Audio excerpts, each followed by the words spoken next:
So Ta'amu, the senior from right near Pearl Harbor, looking to throw on the first play. Wants to go deep. There's a receiver open. Right out of the gate. NWO. A TD. At the start of the year. From the 25. Ole Miss's second play. They threw a 75-yard touchdown pass on the first. Trying to do it again. And it's incomplete. Looking for DeMar. Play on the football. They have 5 members of the secondary from last year's national championship team that went on to the NFL. 3 on active squads, 2 on practice squads. So that was Alabama secondary. But with 2 safeties deep, this suggests running play here for Ole Miss. C.J. Moore recovered the fumble for Ole Miss. Here's Scotty Phillips. Pass protector. He's really been a nice addition to this offense. Just the 8th player ever to rush for 200 yards in a game for Ole Miss. Ta'amu has good feet, throws on the run.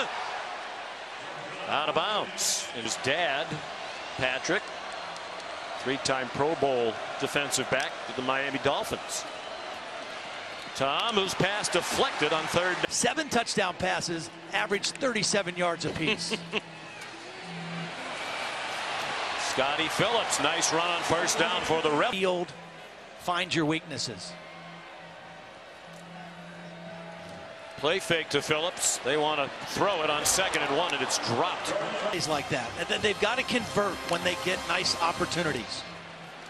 Ta'amu hands it off on the run. Phillips into the secondary, across midfield, and down to the 4th. And Alabama was not set on defense. Mac Wilson, the new signal caller, got blocked by the tight end Cooley, and a first down for that tonight. There might be a lot of flags on both sides. Isaiah Willard, the backup running back, is in. On target, A.J. Brown.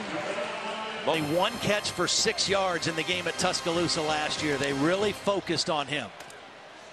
Couple of fakes and a strike for a first down, and they're back across midfield. Things that Nick Saban said was a double-edged sword. You're ahead. Right.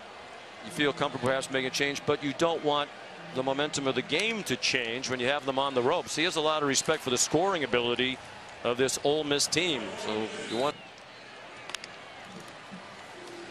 2nd and 5. Scotty Phillips. Deontay Thompson swung him around and sent him backwards. They'll pass and take their shots when they present themselves. Isaiah Willard gives Scotty Phillips a breather.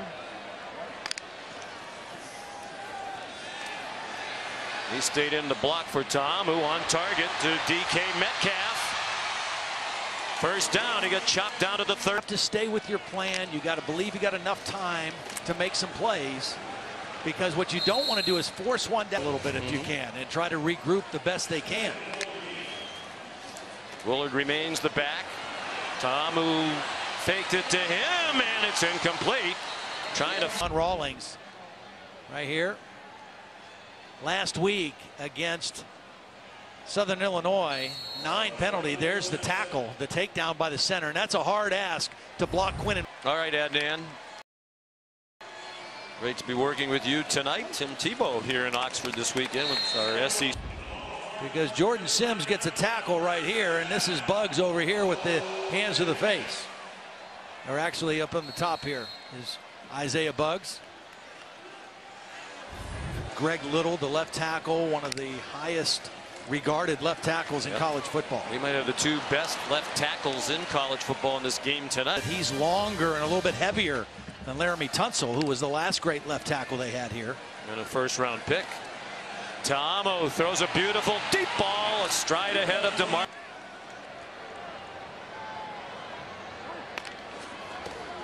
On 2nd and 10, back to the run with Scotty Phillips. He got 3 in that defensive front that are ready to take on bigger roles. 3rd down and 1, and Phillips dropped for a loss. Big loss season. Watch just inside. Now this is kind of a bare defense. They're covering up the both guards in the center, and Quinnen Williams, who has been a disruptive force all season. He doesn't look as led him to his major here at Ole Miss, so the impact of a high school teacher, lingering effects. And Knox came here largely for the academics. He was a walk-on, not on scholarship. Managerial change made a big difference for the St. Louis Cardinals this year. At least it seems to have. Isaiah Willard, the ball carrier. Alabama does it. And happy for Tua. And his handling of his situation has given him at the helm. But as you said, it's clear that Jalen Hurts is an improved thrower this season. Willard did not get a first down, and that's for Ohio State without Urban Meyer. And they're in a battle there for sure. Ohio State averaged 64.5 points per game in their first two. The gate here early in the season. Now, you know, they played in a very hostile environment, College Station, a week ago, but they haven't looked. Those talented sophomore wide receivers. After the interception, they took a look at the replay and deemed that C.J. Moore was down. His knee hit the ground at the 4. I think it's got a big lock on the front too. Holly's probably got Holly knows everything about all of these turnover things. Maybe that they just don't want him to get off the bench. And Turnover. Yep, they're trying to take something away from this, and right on cue, an interception and a touchdown for Xavier McKinney. Last week in one of their home games, they have not played well tonight, but they still have a hope. His brother played football here. Matter of fact, his brother was the starting quarterback here. Tom is now on the staff. He said it was pretty cool when you're in the 7th or 8th grade. You drive up or talk some stuff at each other. Yeah. Jordan Tom, a little option look, and here's Tylen Knight thrown across the